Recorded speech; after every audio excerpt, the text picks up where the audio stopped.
हाँ, यूट्यूब का पासवर्ड याद आ गया। चलिए, आज कुछ नया शुरू करते हैं। अभी जैसे क्या होता है, अभी कोई भी डायरेक्टर बन सकता है, कोई भी एक्टर बन सकता है, लेकिन तब के ज़माने में ऐसा नहीं था। सिनेमा ही सब कुछ था, डायरेक्टर्स ही सब कुछ थे। जैसे कि आर्काइव से एक आवाज़ कहती है, कभी-कभी ये ऑप्रेसिव फील होता था। ऐसा लगता था कि everything went to the cinema और लाइफ में किसी और चीज़ के लिए जगह ही नहीं बची। लेकिन इस सफरिंग के बावजूद वो इसे अपनी डेस्टिनी मानते थे, अपनी किस्मत मानते थे। हम लोग जैसे फ्रेंच सिनेमा जानते हैं, फ्रेंच सिनेमा पहले ऐसा नहीं था। फ्रेंच सिनेमा बहुत एक्सपेंसिव हुआ करते था, बहुत लैविश ग्लोसी फिल्म्स बनाते थे। लेकिन लेट 1950s में एशियर्स दू सिनेमा के कुछ क्रिटिक्स जैसे ट्रॉफर्ड एंड गोडार्ड ने रूल्स तोड़ दिए। मतलब उन्होंने कुछ डिफरेंट सोचा।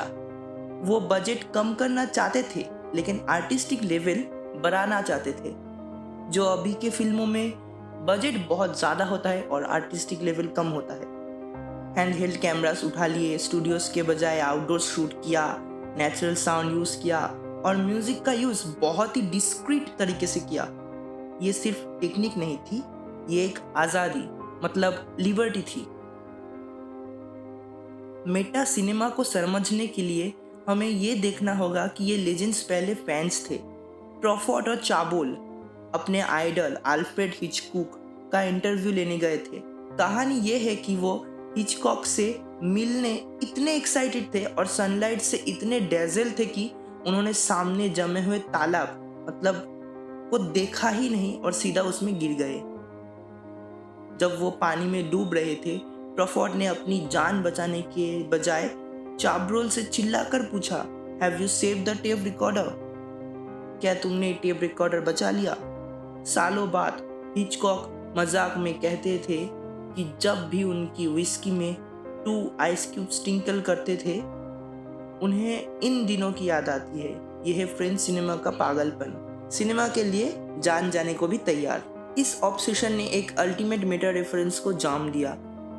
Director as actor, film the wild child में ट्रॉफर्ड ने सिर्फ डायरेक्ट नहीं किया, उन्होंने उस डॉक्टर का रोल भी प्ले किया जो एक फेरल बच्चों को सिखाता है। यहाँ रियलिटी और एक्टिंग मिक्स हो गई। स्क्रीन पर वो कैरेक्टर को इंस्ट्रक्ट कर रहे थे, लेकिन असल में वो इस चाइल्ड एक्टर को डायरेक्ट कर रहे थे। सीन खत्म होते ही वो कैरेक्टर से बाहर आते वो और कैमरामैन से पूछते, did I do that right?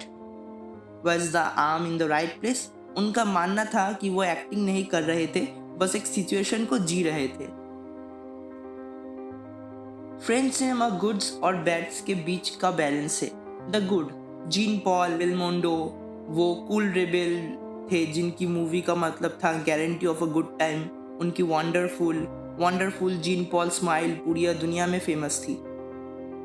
The bad, ट्रॉफर्ड ढूंढते थे एक 50-50 बैलेंस। उनका कहना था कि जब वो कोई फनी फिल्म बनाने जाते, वो इम्प्रोवाइजेशन की वजह से वो अक्सर सैड बन जाती है। मतलब वो इम्प्रोवाइजेशन की वजह से वो अक्सर सैड बन जाती है। उनके हिसाब से लाइफ ना पूरी तरह हैप्पी है ना सैड। हम सोचते थे वक्त के साथ हम बेहतर होते हैं, पर ट्रॉफर्ड का मानना था कि टेक्निकल प्रोग्रेस सिर्फ एक इल्यूजन है। उनकी कहना था कि डायरेक्टर की पहली फिल्म जो पूरी आज़ादी के साथ बनती है, उसमें फर्स्ट स्पार्क होता है। आप स्क्रिप्ट लिखने में एक्सपर्ट हो सकते हैं, पर वो पहला इमोशन वापस नहीं ला सकते। Johnny Depp at Deauville film festival, ये लाइफ लिमिटेटिंग आर्ट का सिलसिला आज भी चालू है। जॉनी डेप की फिल्म सिटी ऑफ लाइज देखिए, इसमें वो एक डिटेक्टिव है जो नोटोरियस बिग के मर्डर को सॉल्व करने की कोशिश करता है, पर उससे हर बार रोका जाता है। एक अजीब मेटा ट्विस्ट देखिए रियल लाइफ में, इस फिल्म को भी रिलीज होने से रोका गया। हॉलीवुड पॉलिटिक्स की वजह से फिल्म सप्रेस्ड हो गई। जैसे फिल्म में एविडेंस छुपा दिया गया, वैसे ही रियल लाइफ में ये मूवी एक रिडल बन गई। जब बेलमोंडो जैसे लेजेंड्स गुजर जाते हैं, तो लोगों को लगता है कि उनकी फिल्म का एक हिस्सा चला गया। फ्रेंच सिनेमा आज एक नेशनल मॉन्यूमेंट है। ट्रॉफर्ड कहते थे कि बेस्ट सिनेमा वो है जो लोगों को हमेशा ग्रमलिंग और डाउटिंग रखे।